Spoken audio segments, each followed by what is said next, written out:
Hey friends, welcome back to my channel and video number 3 in the Lazy Genius series.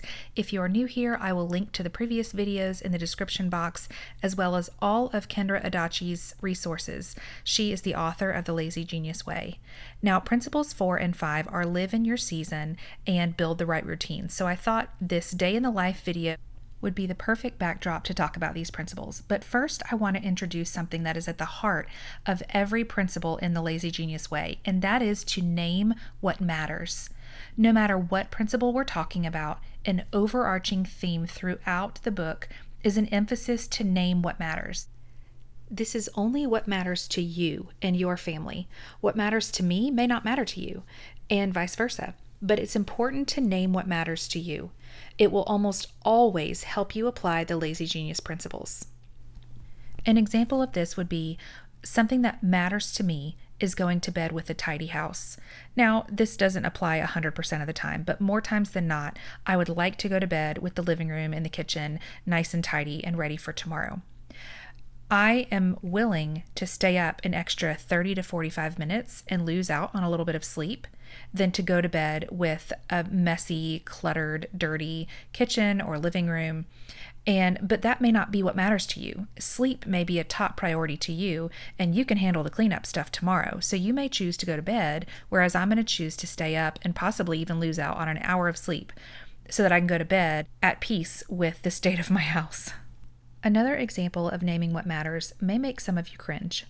And this is around Thanksgiving and Christmas and hosting those meals in our home. We absolutely love having our family in our home, especially for special holidays like Christmas and Thanksgiving. And I love making all of my kids and extended family members' favorite dishes. We make all of the food from scratch. Everybody pitches in with dishes and dessert and all of that. But one thing that doesn't matter to me is what we're eating it on. So some of those dishes are served in foil pans that can be thrown away. We eat on paper plates, and oftentimes we use plastic forks and knives. Sometimes we use our regular forks and knives, but sometimes we use plastic. We also have plastic cups that can be thrown away, or the names can be written on them with a Sharpie. I just decided years ago I would rather not have an entire kitchen full of dirty dishes and serving platters and all of that. And don't get me wrong, we still have some, but not nearly the amount as if 25 to 30 people had eaten on dishes that all need to be washed. Not to mention, we don't have enough forks to feed everyone a meal and then also dessert with all separate forks and utensils and such. But I decided years ago that the dishes didn't matter to me. And so I thought it was kind of genius to buy paper plates. And we try to get festive ones at Hobby Lobby or Costco. But having paper plates so that we don't have quite the extra mess to clean up in the end is what matters to me most. Having our family around the dinner table and eating good food that we all love, that is what matters to me.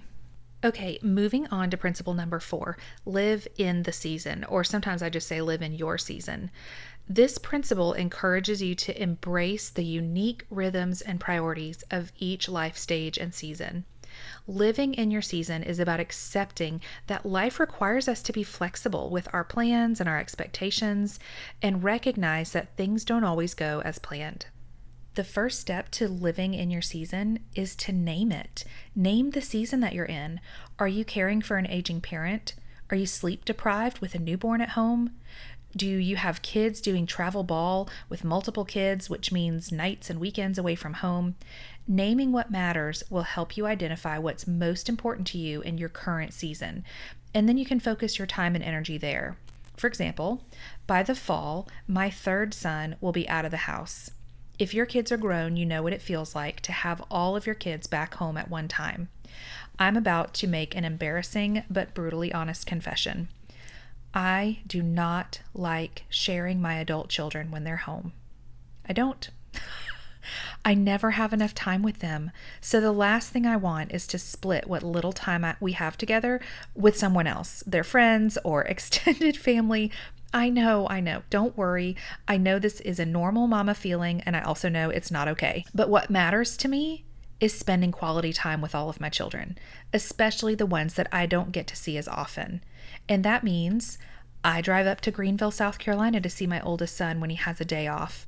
My second son is about 5 hours away at school in Virginia, and he's a theater major, so every couple of months we go up to see him in a show. The morning after the show, we have a nice long brunch, typically at Cracker Barrel as the whole family, which is special because we don't go to restaurants very often as a whole family.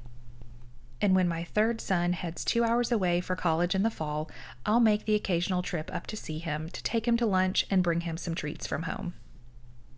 Gardening season is upon us, and while I haven't gotten a single plant in the ground yet, my greenhouse is busting at the seams and I'm so excited. But garden season is a whole different season of life for us. That means my mornings and evenings are always spent outside. That means that dinners need to be quick and easy, and we can expect that they're going to be later because I want to spend as much of those daylight hours outside as possible.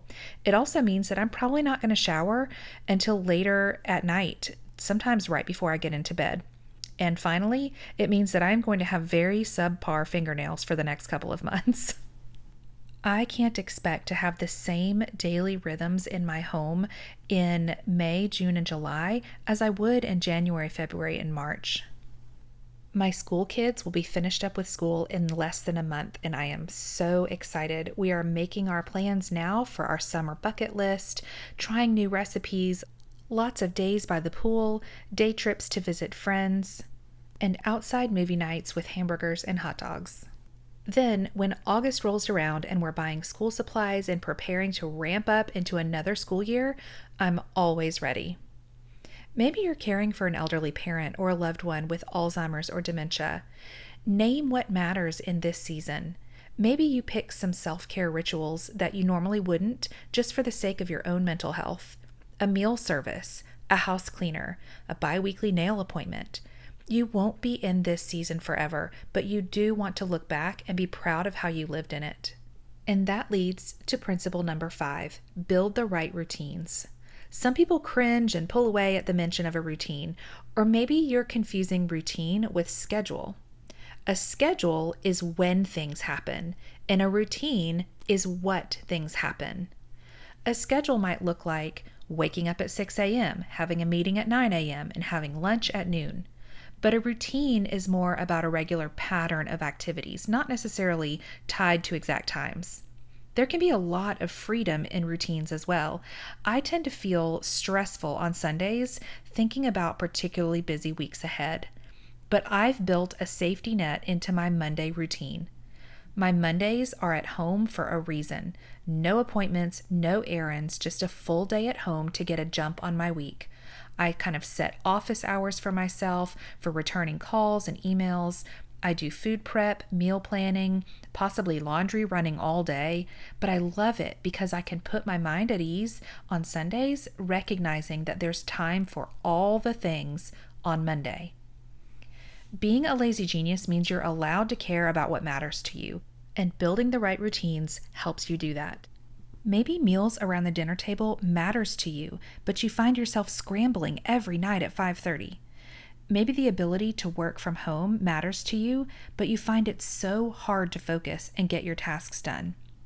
The purpose of a routine is to lead you into something else. A morning routine leads you into the rest of your day. A Sunday routine leads you into a new week.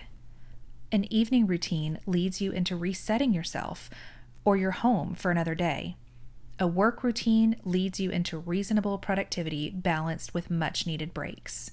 A routine is not in charge. It's just an on-ramp for a specific purpose. It's a repeatable act of preparation, not the destination. So ask yourself, what would I like to be more consistently prepared for? What time of the day or specific activity leaves me feeling like a chicken with my head cut off? That is where you build a routine. First, start small. One small step builds on another. Second, make your first step stand alone. What's the one thing I can do so that everything else will be easier or unnecessary? Explore what gives you the biggest bang for your buck and begin your routine with that one step. An example of this will be meal prepping for me. As long as I pull out meat for the majority of the week on Sunday or Monday, I find all the rest of my meal preparations for dinner time so much easier. I've already got defrosted meat in the fridge. I just need to take action. The third thing is to remember where you're going. Being prepared for what matters to you is the whole point. Routines help remind you of what you value before life gets so busy that you forget. So let's build a routine together. Most people have some sort of morning routine, whether you realize it or not. So we'll start there. I like to begin by naming what matters. What tasks would my ideal morning routine consist of? I also like to take it one little step further and add in parentheses how long each of these tasks is likely to take, or how long do I want to devote to it. Of course, you also have to keep in mind how much time you actually have for your morning routine. I decided at the beginning of the school year that this was going to be my morning routine. This whole thing takes about 2 hours, and I don't accomplish everything on it every day, but this was where I started. I listed everything that I wanted to get done in an ideal morning. So the first thing would be quiet time or Bible study and write in my prayer journal. Also, meal plan and prep. And you can see over here in parentheses how much time I expect that it will take or how much time I'd like to give it. So meal planning and prep, 5 minutes. As long as I've got that meat in the fridge already defrosted, all I have to do is think through what time I need to get dinner started and what vegetable I'm going to serve with it. Move for 20 minutes. I will be perfectly honest, this is the one thing that typically doesn't make it onto my actual list in the mornings. But it is a goal, and I do a whole lot better throughout the day, moving and getting outside and walking. Checking Slack for my teaching job, that only takes about 5 minutes. Google Classroom, making sure that all of my students' grades are up to date. Author Community, so that is the school that I am an instructor with. 20 minutes for author work, 20 minutes for my cleaning company, making my bed, getting laundry started, and a quick tidy. Of course, this says 20 minutes for my teaching job, 20 minutes for the cleaning company. That is just kind of a jump start. It gets me started with my basic tasks. Now, oftentimes, that's all I need to devote for the day, apart from answering an occasional phone call or email, or grading a paper that gets turned in. But other than that, getting my morning started by getting these things checked off is a huge jump start to my day. I also added down here at the bottom, if I got up with Josh at 5 a.m., and I actually think he gets up at 5:30 right now, but I could have all the things with a star by it done between the hours of 5 and 6, which is before any of my kids even get up. Now, you want to know how many times I've done that? None. But it is nice to know if I am in a busy season and I need to get a jump start on my day in my morning routine, I could get up at 5 and get half of this stuff done before my kids even get up. One of my favorite things from this series is you sharing in the comments how you're applying these principles. What does living in the season look like for you right now? And what areas of your life are you realizing you need to build the right routines? My 8-year-old son is on dish duty this week, and he is also in school full-time. And so I knew going into this week, not only is it tech week for 5 of my kids that are in a show that opens Thursday night, but I'm pretty much on dish duty this week. And so I set those expectations at the beginning, and it's no big deal. I got this whole kitchen whipped up in about 20 or 30 minutes, and guess what I'm doing afterwards? I'm going to take a nap before I have a Zoom meeting this afternoon. All of this was recorded before noon on a Tuesday morning. I got 10 pounds of butter made, some mozzarella cheese. I got the whole kitchen cleaned up. We are having leftovers for dinner tonight because most of my kids didn't eat it last night before they rushed out the door. And it's going to be a relaxing afternoon and evening. Thanks for watching.